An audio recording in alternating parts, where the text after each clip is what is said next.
Student question में दिया गया है कि find the value of x so that 5/3 to the power -2, 5/3 to the power -14 equal 5/3 to the power 8x। Student ये जो क्वेश्चन है इसका सोर्स जो है ये सैम्पल पेपर से लिए हैं हम।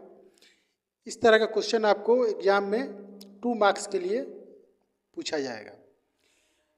यहाँ पे स्टूडेंट जो एक्सपोनेंट से रिलेटेड जो फार्मूला जो होते हैं उन्हीं को यहाँ पे अप्लाई करके इस क्वेश्चन को करना है। जैसे कि हमें पता है कि अगर a to the power m into a to the power n रहता है, उस कंडीशन में हम लिख सकते हैं a to the power m plus n।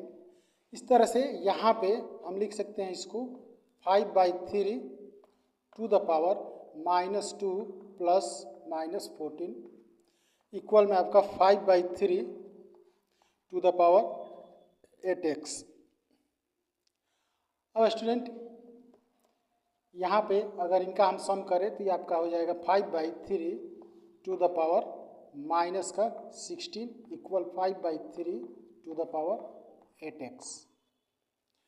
अब यहाँ से ये दोनों बेस कैंसिल हो जाएंगे।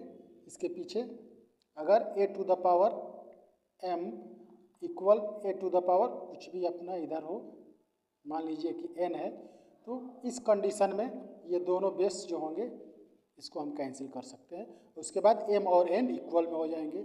इस तरह से यहाँ पे -16 जो होगा वो 8x के इक्वल हो जाएगा। इस तरह से यहाँ से ये कैंसिल हो जाएगा। अब यहाँ पर आपका x का जो वैल्यू आएगा वो -2 आएगा।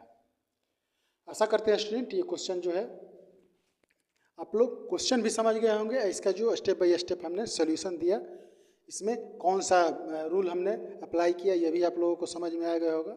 इस तरह के क्वेश्चन को करने के लिए जो भी एक्सपोनेंट से रिलेटेड जो रूल है आपको याद होना चाहिए। फिर भी अगर ये क्वेश्चन नहीं समझ में आ रहा है या इस तरह का कोई क्वेश्चन है नहीं समझ में आ रहा है तो आप कमेंट बॉक्स के माध्यम से पूछिए, एक्सप्लेन करेंगे। धन्यवाद।